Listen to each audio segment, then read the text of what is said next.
好，来，我们接下来讲一个工具类啊，叫 collections 啊，注意后面加个 s 啊 ，collections 它是一个工具类，跟我们那个 collection 接口是两码事儿，好吧？它提供了一些对我们的容器 list set map 进行排序、填充以及查找元素的一些工具方法啊，比如这儿的 sort 可以帮我们排序，对不对？可以帮我们排序 shuffle 呢可以随机啊对元素的随机排列 ，reverse 呢逆序，对吧 ？fill 啊把一个特定对象呢重写整个 list 的容器，以及二分查找，对吧？有这样几个方法。那么我们在这儿呢来做个测试啊，来做个测试，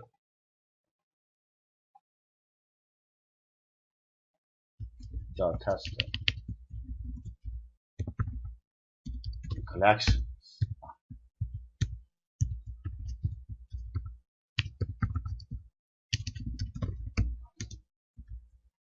辅助类的使用啊，注意啊，不是接口啊，这个一定要注意啊。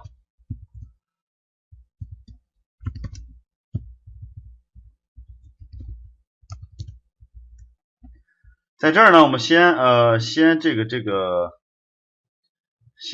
list，里边呢放 string 啊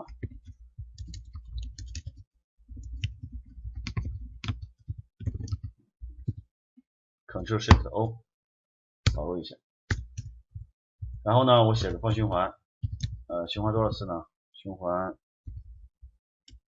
i 等于0，循环10次吧，i 加加，然后呢 list 点 add 谁呢？高高冒号加个 i， 对吧？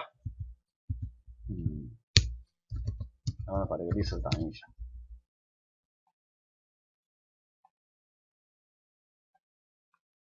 看到没有？提供这样的内容啊。接下来干嘛呢？接下来我们可以调用它相关的一些方法啊，比如我要调用 collection 点什么呢 ？shuffle 啊 ，shuffle 摇骰子，对吧？对谁 shuffle 呢？这个 list， 对不对？处理完之后呢，咱们再看，大家看顺序干嘛？是不是乱套了啊？这是随机什么呢？随机排列，对吧 ？list 中的元素，看懂了没有？那么这是我们所谓的 shuffle。然后我们再看啊，接下来呢，再调用一个方法叫 collections 点什么呢？点 reverse reverse 干嘛的啊？逆序是不是？逆序排列啊。来，再跑。好，大家看啊，这是我的原始顺序，经过 shuffle 之后呢，乱成一锅粥了，是这个，对不对？你可以看到，4、2、5、7啊，对吧？多少？然后7、3，然后呢，再在这个基础上呢，再干嘛了？再逆序，大家可以看到没有？3、7、6啊，3、7、6，看到没有？说明实现了什么？就逆序嘛，对不对？逆序排列我们指定的元素，对吧？然后呢，还有什么方法呢？还有一个，比如正常的排序啊，说 collection sort 啊 sort list， 大家看啊，正常是什么正常？大家看，这是已经逆序完的，大家看是不是又回到了0、1、2、3、4、5、6、7了，8、9了？这个是什么呢？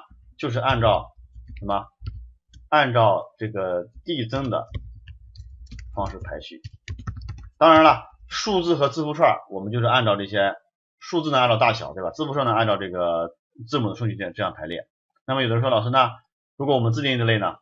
按自定义的类的话，是不是用 comparable 接口了？记不记得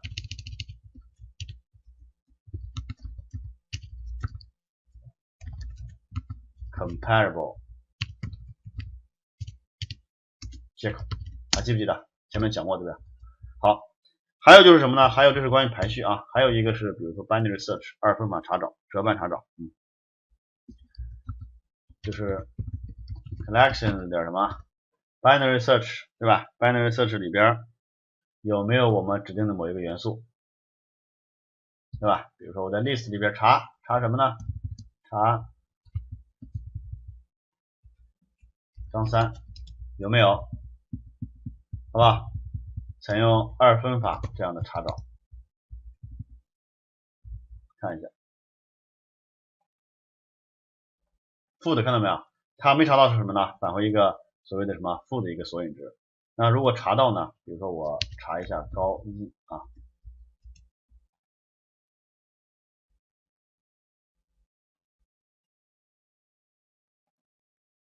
哦也没查到啊，不好意思，有冒号是吧？再来，是不是查到了呀？索引值嘛，0、1，看到了没有？这是什么二分法查找啊，或者叫什么？或者叫折半查找。好了，这是关于 collection 的一些collections， 对吧？有 s 啊，它的一些常用的方法，一定要注意，它不是接口啊，跟 collection 的接口，我给大家写到这儿吧。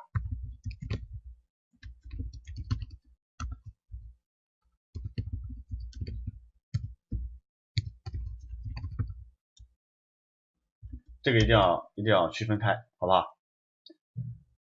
那么这是关于这个 collections 辅助类的一些常用的用法，大家呢熟悉一下。